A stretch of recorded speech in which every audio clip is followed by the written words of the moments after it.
Oh my god, it's the third video of the day and it isn't a Bud Light update. I know, I'm not going to try to force any stories that come here. All I want to do is talk about, well, it's kind of the thing that everybody's talking about. Barbie and Oppenheimer being a wild success, and conservatives just kind of kicking their own ass in this fight, just going, oh, it's not made for me, that's why I don't have to pay attention to it. God, if I see that post one more time, I'm literally going to put the Barbie Corvette in my head and ask if there's a third bomb to really drive it home, because I couldn't imagine anybody else being as stupid as some of those trad cucks that are all over social media right now, telling everybody how much they don't care about it. It's a wild concept. Anyways, but Barbie and Oppenheimer continue to dominate all the way into Monday, so it doesn't look like there's any drop off on this. So Hollywood is going to take all of the worst lessons learned from this situation and, well, undo all the good work that has been done by the likes of the Mario movie. Oh, there's a movie for kids and we can make them apolitical and they'll make over $1 billion.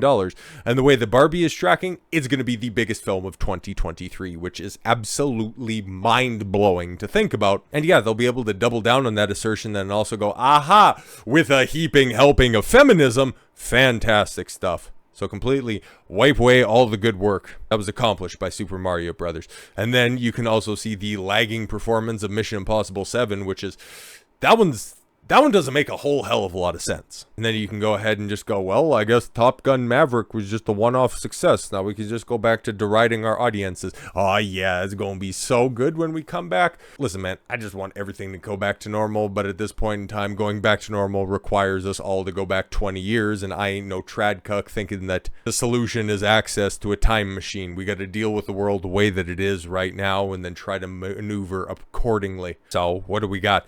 Greta Gerwig's picture, yes, I'm sure her next big production will have very few references to her because, as we found out the last time we talked about Barbie, she's a writer for Snow White, the brand new Snow White live-action train wreck that's on the horizon next year. Yeah, I'm sure her name and all of the goodwill that is generated by the 1.2 billion, probably somewhere in that area is where this film is ultimately going to land. If all that goodwill spills over to Snow White, or because she's one of Hollywood's new good girls because they kicked the other one, Patty Jenkins, out the door, well, now they need a new shiny play toy. Everyone didn't stop going to the movies on Monday, with Barbenheimer in full force. Warner Brothers posted its best Monday at the domestic box office, with Barbie grossing $26.1 million. Yo. While Universal's Christopher Nolan pick, Oppenheimer, wasn't shabby with $12.6 million. That's ridiculous, man. Absolutely ridiculous. Warner Brothers, for Warner Brothers, Barbie beat its previous Monday high set by The Dark Knight.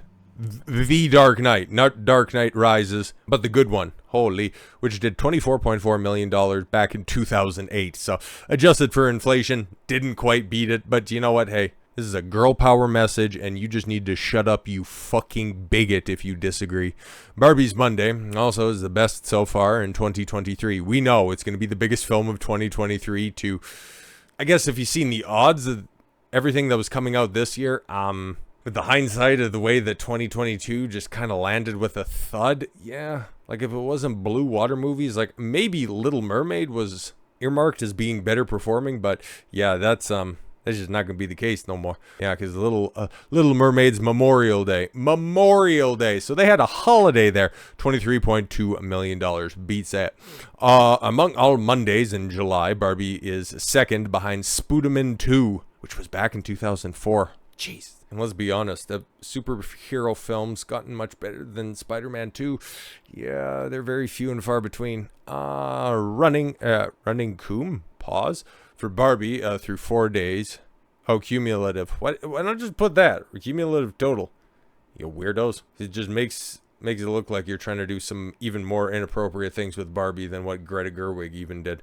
4 days is $188.1 million in 4,243 theaters. Holy shit, man. That's a fucking lot of money. That's awfully impressive, even though it is intersectional feminist and nonsense. So what exactly is going to be the big takeaway when it comes to that stuff? It's so funny. That was the entire article, and how much was Oppenheimer reference. But it's all about Barbenheimer, right? No, shut up. This was the Barbie film. And because Warner Brothers is petty about the divorce with Christopher Nolan, they just decided to, this will all just be in really good faith. Everybody will love this stuff, right? It's going to be fine. We just market all this stuff together. It just make it look like goodwill, right? The industry's coming together. We're all healing.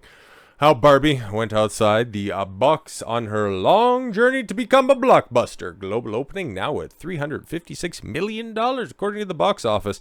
So we have somebody who apparently this film isn't made for, but he's going to go ahead and illustrate. I did a little pre-screening on this one, and it's like, wow, there's some very important points that are being brought up as to why the Barbie film was so goddamn successful. Because like I said at the beginning, we got to assess the world for the way that it is, not for the way that we want it to be. That's what the Barbie marketeers did on this one, assessed what exactly is going on, who's our target demographic, who can we go ahead and target specifically in order to drive them to the box office. So if you don't learn, even if it's from your ideological enemies, you are handicapping yourself, which is exactly why I get so pissed when it comes to those trad cucks. Though I'm not a 9-year-old girl, bro, I'm not gonna go see it. It's PG-13 fucking rating on it, you dumbasses. But before I get on too much of a diatribe, when it comes to the road to blockbuster glory, some projects are willed.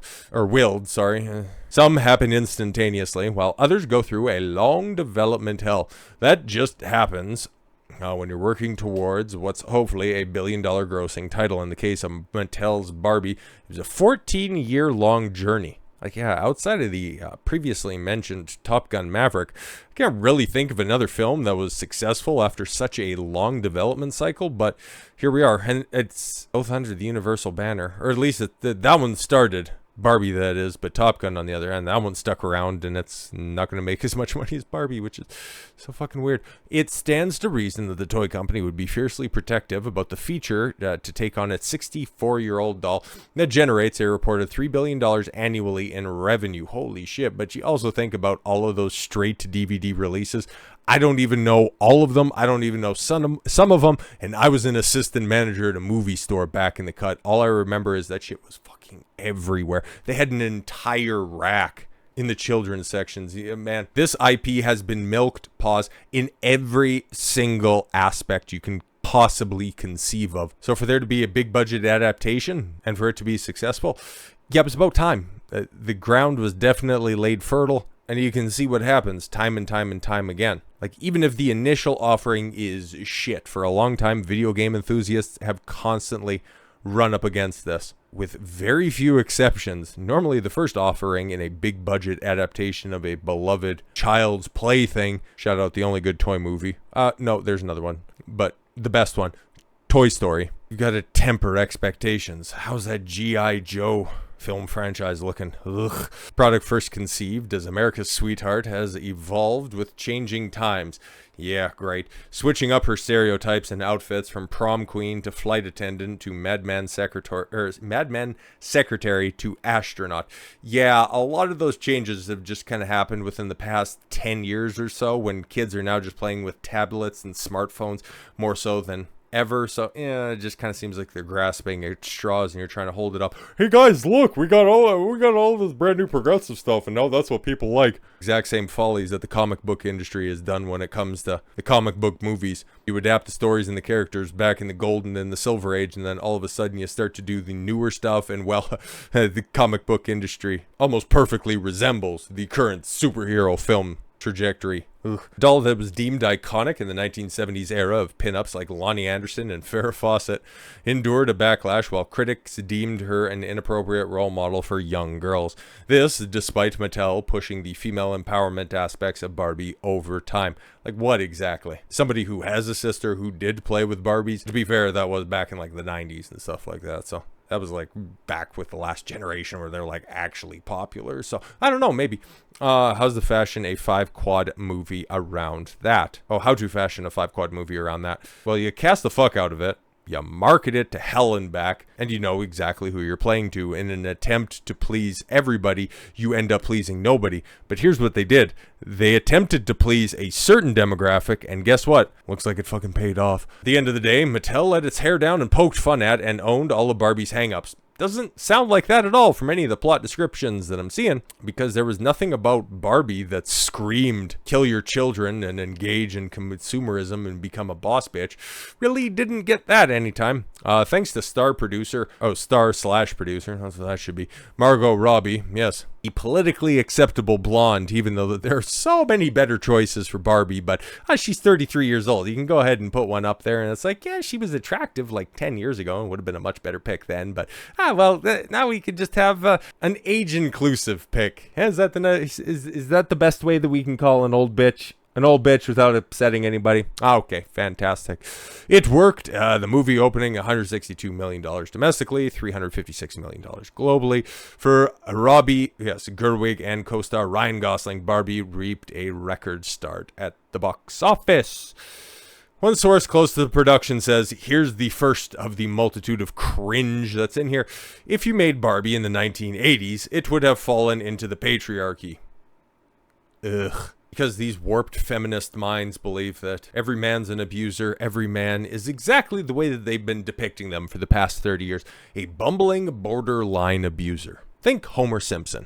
I love The Simpsons. I love the first 10 seasons of The Simpsons. After season 8, it's a little bit hit and miss, all the way up until about season 12 or 15. Then after that, it just completely falls off a cliff. But Married with Children, The Simpsons, all of those sitcoms that had a nuclear family intact. But the father, yeah, well, he was, at least, it started out in like the 80s and 90s. Well, he was well-meaning, but, well, he was kind of a doofus. He was quick to anger. You know, all he'd want to do is just sit back, crack open a beer, put his feet up at the end of the day. He still loved his family, but, you know, he wasn't exactly somebody that you could rely on. The mother would be the one who would set the record straight and really show him to straighten up and fly right. That's where all of this started. So yeah, because all of those chicks that are in power right now just grew up seeing that dynamic because they were all raised in front of a television because their own broken homes were already laying the groundwork too that men were trash in real world as well as in the television screens sat in front of them.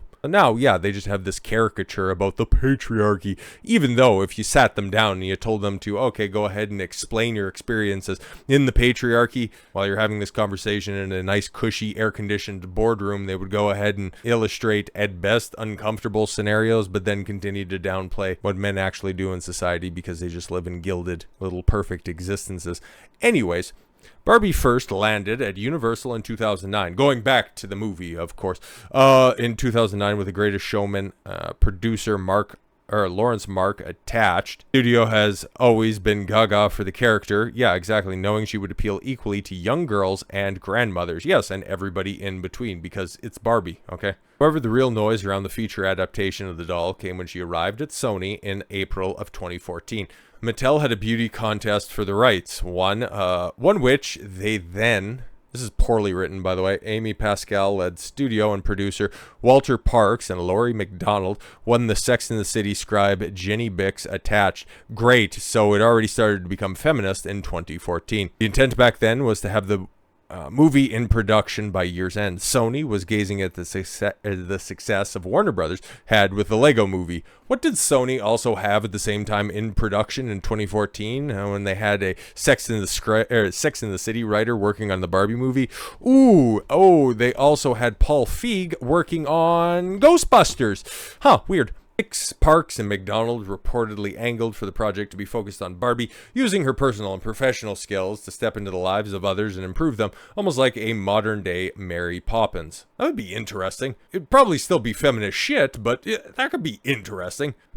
Movie's cost would grow manageable with a cast of fresh-faced young actresses who could grow into the franchise. Okay, that seems to make sense. Much like the way Harry Potter and the Hunger Games were born. Oh, okay, cool. Yeah, but the Hunger Games, it's like that's why it's getting completely rebooted with totally fresh faces because Jennifer Lawrence can't suck Harvey Weinstein off for any more gigs. Oopsie daisy. By March 2015, Oscar-winning Juno screenwriter Diablo Cody was rewriting Barbie. Well, he had an idea. He was going to go try to find that nice young woman who was that he worked with on the Juno project. Nobody's heard anything from that chick lately. Anyways, by December 2015, Sony had created another beauty contest for itself with 3 drafts in play by Lindsay Beer, Burt Royal, and Hillary Winston. A June 2017 release was eyed. Yeah, by December 2016, here comes stand-up comedian, TV personality, and train wreck Amy Schumer. I know there's more words there. Became attached. Ended up pulling the Barbie script into her gravitational pull. But to be fair, she was much slimmer in 2016. And what would be a PG version by summer 2018? Pause. Wait, what? PG version. Okay, because ultimately the finished product is PG-13, and Amy Schumer's big gripe with the movie was it wasn't going to be feminist enough for her. I wonder what her opinions are on the film right now. If she still holds that position, or it's like, oh no, this is what we were going to do, or this was my vision of it, but then the studios just tried to hold me back. Thank God for good wrought iron on Gates. Looking back at the conceit of that Barbie, at Sony looked a lot like what we saw this weekend. It should be concept, right? Of Barbie at Sony. Okay, and this is where it's like, oh man, you really missed something cool that could have actually been interesting. A fish out of water story reminiscent of Splash and Big, whereby Barbie gets kicked out of Barbie Land because she's not perfect enough, is a bit eccentric, and doesn't quite fit the mold. You see, that could have been fun. Instead, you just got a big story of about 2.5 hours of man bad. Oh, I'm sorry, it's about 2 hours. It's not 2.5 hours. That's the one thing that I praised it for. I'm gonna skip ahead a little bit, but yeah, Barbie as the new superhero. Because, okay, the industry knows that superhero films, or at least the way that Marvel cranks them out, which if you just go ahead and analyze, okay, so there was like the most hype, praise, and attachment to the franchise right at its peak, and then what ended up driving it completely off the cliff? Was it just the fact that everybody was fatigued, or was it just this influx of just really terrible feminist writers and characters? Yeah, no, the industry is just going to go ahead and be woman first because women own 80%, or, well, I guess they own 75% of the debt and control 80% of consumer purchases. So yeah, of course, if you just go ahead and continue to placate to women, eventually you'll fill up your coffers, and you just, especially if you sell them a dream that you can go ahead and chase a dream, and every other biological urge you can just go ahead and push off to the fringes. And maybe that's why the Sex and the City writer ended up leaving, because the lady who created that entire story came out and wrote an op-ed a few years ago that says that she completely regrets her feminist decisions later in life because now she's just an old spinster. But no, the Barbie movie, and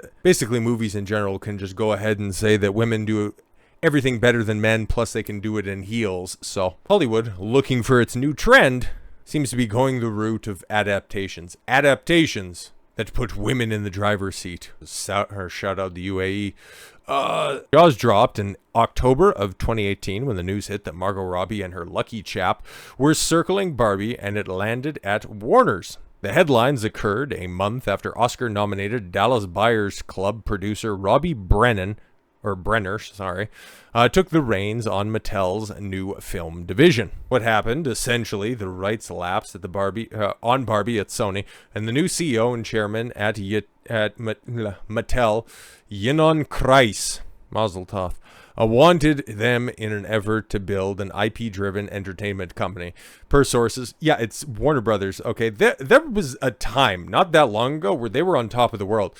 They had dueling franchises that were printing money at the box office. Harry Potter and the Dark Knight franchise. They could do no wrong. And then, well, J.K. Rowling had no more Harry Potter books to adapt, and Zack Snyder ain't no Christopher Nolan. Just shows how quickly the Hollywood landscape can shift. Kind of like the way that there was all that hype and all the goodwill in the world off of the back of Avengers Endgame, and, well, now we're here, where we're going to have the Marvels at the end of the year. Maybe, potentially. It looks like it might be getting delayed. But that film with the prospect of like a $300 million return, sheesh. We were told that Robbie was passionate to play and produce Barbie and approached Mattel, sorry. But she didn't see the project as just another breakout movie for girls, but rather a 5-quad film that could pull in everyone. If Marvel dude superhero movies could be built for the masses, why not with a female lead? Why do they keep trotting this shit out, okay? People, for whatever reason, like the Wonder Woman film, okay? Captain Marvel made $1 billion. You can run out the old examples, too, of Ellen Ripley and Alien and Aliens, and then also Sarah Connor from the first 2 Terminator films. It's like, if you don't make it the focus that, oh my god, we got women now. Oh my god, they make them like that? Oh my god, that's so fantastic. Clap for our movie. We got women. If you don't do that, you can write a female character that people will like. If you don't make them being female the entire purpose of their being. It's hilarious how you had 3 Star Wars films gross over $5 billion, and everybody's like, oh, I wonder if we can ever make a franchise work with a woman in charge. Is that just kind of a slight admission that maybe that was a complete and total disaster? Weird. Robbie's vision won over Mattel, and post-tracks exits. This is where it gets interesting. Barbie saw a turnout of 68% for women, 32% for guys. Yeah, but here's the caveat as well, with 26% of the crowd taking a date or spouse to the cinema. So, okay, so that accounts for all but 6% of guys, which, okay, kind of tracks a little bit more appropriately with these certain alphabet people that are out there, but 42% of the audience was sad, bitchy, older women. Just saying. Based on the images from inside the theater, it kind of looks like it's fairly accurate. At that time, Robbie was attached, and that it was rumored that Wonder Woman filmmaker, yeah, there she is, Patty Jenkins, was kicking the tires. Well, now she's handing out shopping carts at the local Walmart because she's the only woman that I've ever seen fail her way out of the industry. Most of these chicks end up failing out, but she just became such a gigantic fucking headache that they eventually just went, all right, bitch, we tried to anoint you the next Kathleen Kennedy, but you fucked it all away. Now get the fuck out. Clean up your shit and piss off. At Sundance 2019, we asked about her interest in Barbie. Well, there was no serious talks. There were some conversations, but her schedule didn't permit her in any type of commitment. Yeah, of course. But now that schedule, oh, it's wide open as long as she has enough holiday days banked. So going back to Margot Robbie and the CEO of Mattel, Robbie and Kreese also reportedly had a shared idea that this would be an unconventional Barbie movie. So we can go ahead and throw this back on Margot Robbie. One that wasn't an advertisement for dolls, but something a little meta. For Robbie, there was nobody else to helm and write the screenplay than Lady Bird and a Little Women filmmaker Greta Gerwig. Okay, so this was always going to be subversive trash. She was just looking for the right mouthpiece. Gerwig, we're told, initially was wary about directing and only wanted to write, which, okay, we can go and see her writing bona fides right now with Barbie, and then also with Snow White next year. Can't wait. Her terms were that her partner, Noah Baumbach, of course, would co-write, and they wouldn't do a treatment. Rather, turn in a script and present it to the studio from there. Yeah, we don't want any of your criticism. We just want to write it and then just go with that. Okay, good. Because criticizing me is misogyny and anti-Semitism. Their take would play on two levels. Not just the kids, but also sophisticated and subversive. Fucking I didn't even read that. Like I said, I did a little bit of light screening on this one, but there it is. Okay. Not to mention, it was always going to hysterically address some of society's hangups with Barbie, i.e. her fashion icon status and women's lib backlash. Yeah, really stuck it to them by making all the Kens second-class citizens and making every single dude in your patriarchal real world complete bumbling accusers. Really subversive shit that you have right there. It's not like it's everything else that we've seen. Warner Brothers marketing hit the nail on the head with the trailer's slogan, if you love Barbie, you hate Barbie, then this movie is for you. That's the trailer's slogan, huh? Because in all of its marketing, it was just, oh, fun, goofy, plasticky affair. The Barbie world, it's great. And isn't Margot Robbie definitely not mid on Twitter? Go ahead, just go see that. With a reported production cost of $128 million net. That's pretty good. And then you got marketing over the top of that, which is where this movie definitely succeeded and where all the lessons can be learned. There was no comp to justify Barbie's P&L production and labor for Warner Brothers. Shouldn't that be like reason or commonplace? Fucking strangely worded article. It was going into uncharted waters, but the story of the million movie breakout. Okay. With The Flash destined for trouble. Oh, no. This was, according to James Gunn and so many other people that got paid to promote this, it was the greatest film that DC EU has ever put out, one of the best superhero movie films ever, and then it completely died at the box office and is going to end up costing Warner Brothers $200 million, but I guess we can just go ahead and forget that completely happened because, we got Barbie in-house now. So now Warner Brothers, by extrapolation, HBO, oh my God, no. Okay, so I just got a shiver go directly up my spine on that one. So, okay, one of the pieces of media that I actually do like that's coming out in the near future, okay, and previously too, last year, it's House of the Dragon. And I thought that it was incredibly good. It's probably, it's right up there with the first two seasons of Game of Thrones. It's just excellent storytelling. And yeah, the way that it was marketing, it's kind of a reverse Barbie, where it was pitched as this big girl power empowerment bullshit story, and it already had the taste of like season I would go back a little bit further than season 8, but we'll just say that because that's what people refer to as, oh, that's the bad season of Game of Thrones. Oh, what?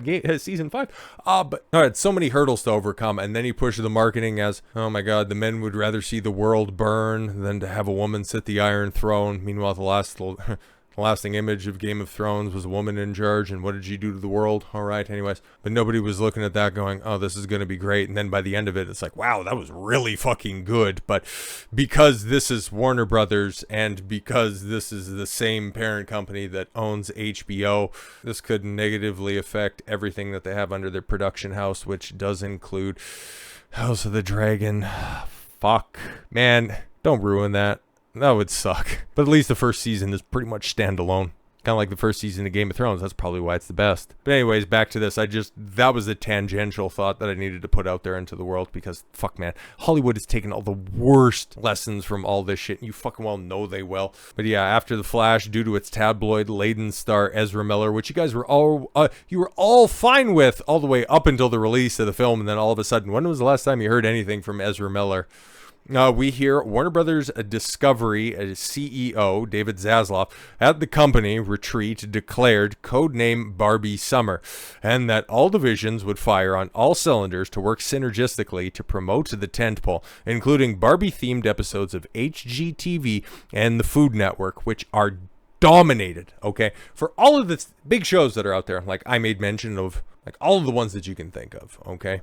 They pale in comparison when it comes to viewership of reality television and who watches reality television. That's why this marketing scheme is so fucking brilliant, even though it's propping up a dog shit property. But there's something else that I heard. I think it was Az from Heel vs. Babyface. He pointed this out. He said that the Barbie film right here, it's success. Okay. This is the first time that we're seeing, kind of like the Super Mario Brothers film. Okay.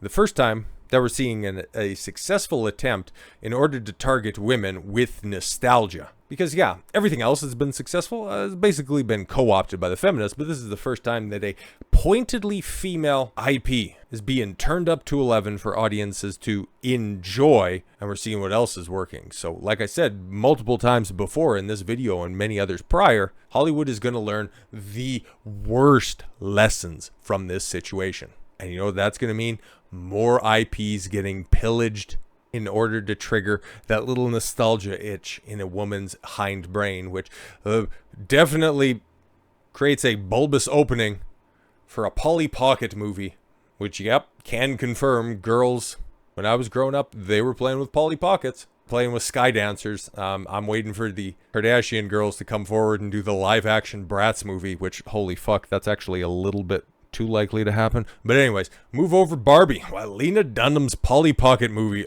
starring Lily Collins, could be the next big toy blockbuster. So yeah, the papers are already writing about it, and if you don't know about Lena Dunham, well, I got a bag of rocks to sell you. So Hollywood is going to learn the worst lessons from Barbie's success. It's going to wipe away all the goodwill that came out of Hollywood, but on one hand, that is terrible. But then on the other hand, well, if you enjoy deconstructions by independent content creators, well, there's going to be a hell of a lot of good fodder into the future for a very, very, very long time. So with all that said, thank you all very much for the gift of your time. I've been Don Consuelo. I want you to follow your gut and get after it. Take care, everyone.